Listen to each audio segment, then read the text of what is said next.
Hello guys, my name is Trevion Boyd and I'm in Professor Zook's class at OSU OKC and I'm going to discuss the issue of homelessness, more particularly regarding children.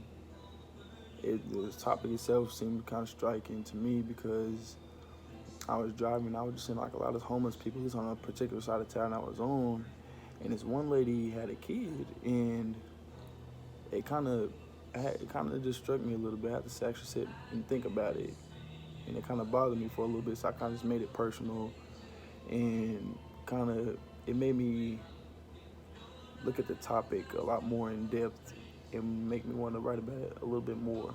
So here we go. As a nation of wealth and opportunity, homelessness is not something we should tolerate, according to Carmela de Canadia, the director of National Health Center on Family Homelessness, as she tells Newsweek. So, with that being said, the number of homeless children in the country has reached a historic high.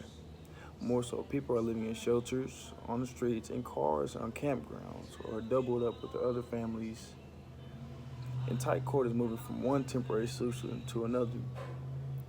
Today, I'm going to discuss the unfortunate, problematic existence of homelessness within the United States, particularly children, by the means of utilizing statistics, presenting various emotional needs, as well as the physical or survival needs in this case, as well.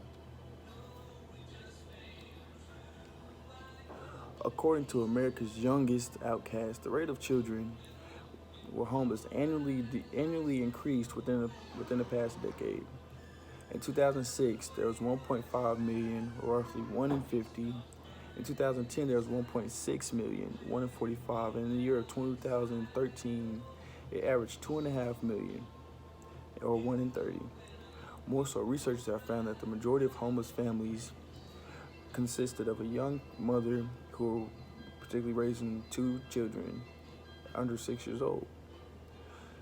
Shifts in the ways the community responds to homelessness have primed the country to make great strides in ending homelessness nationally. However, challenges still remain. Pools of people at risk for homelessness, those in poverty, living with friends and family, and over half of them are paying more than half of their income to uphold their families, financially at least. As a child, there are also needs. There are also physical needs that need to be addressed as well, and emotional ones. Emotional needs that are deemed to be very crucial in this time for children, for not only just homeless children, just children in general as well. There are a few factors that contribute to this as well, such as attention, approval, support, security, and comfort. These factors are vital for these children, just for the simple fact that without this, they're pretty much doomed. There's no helping them. These are needs just for anyone, not even just children, just anybody in general. So attention is important because it is important to show interest in a child's feelings, thoughts, and activities. And when their emotional needs are met and consistent, it gives them more of a sense of security and comfort, Otherwise, the children separate themselves, which could eventually deprive them of a healthy mentality. That's probably pretty much what we're gearing towards. Support is necessary for giving coverage to children, which in turn gives them confidence and knowing that they have caregivers who will support them to the fullest. Security is a necessity for a feeling of safety and to confirm to the child that they're being held. Lastly, comfort is deemed as a necessity needed for a child due to the importance of listening and acknowledging a child's feelings.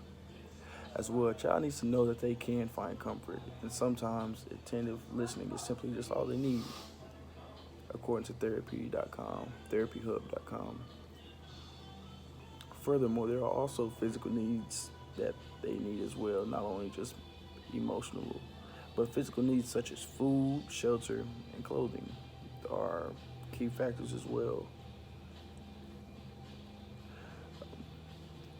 The the three physical assets that I mentioned are crucial to children's development. Food is absolutely necessary, in which we as humans just need all across the board.